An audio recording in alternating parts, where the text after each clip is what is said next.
Bugungi videomiz farzandsizlikdan qiynalib yurganlarga. Bu dorimiz urug'ni yetiltiradi. Har tomonlama immunitetni oshiradi. Ayniqsa ayollarda urug' yetishmovchiligi, urug'ning sekin rivojlanishida. Keyin egiz farzand ko'rmoqchi bo'lganlarga buni juda tavsiya etaman. Effekti juda ham zo'r.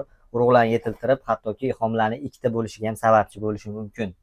Bu dorini asosan homilador bo'lolmay yurganlar homilador bo'lgandan keyin ham buni ichsa bo'ladi.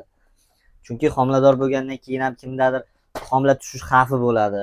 O'shalarni ham bartaraf etadi. Bunda vitamin va minerallar bor. Qonni ham ko'paytiradi bu. Immunitetni ham oshiradi. Qon tanqisligida juda yaxshi narsa bu ham. Juda ko'p kasallikda ishlatsa bo'ladi bu narsani.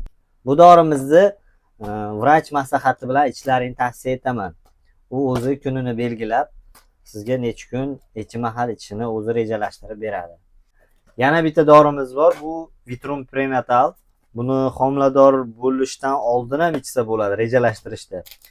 Homilador bo'lgandan keyin ham tuqquncha ichsa bo'laveradi. Bemalol, bu vitamin bu ham immunitetni ko'taradi, qon ko'paytiradi, bolaga yetishmagan ozuqalarni yetishtirib beradi.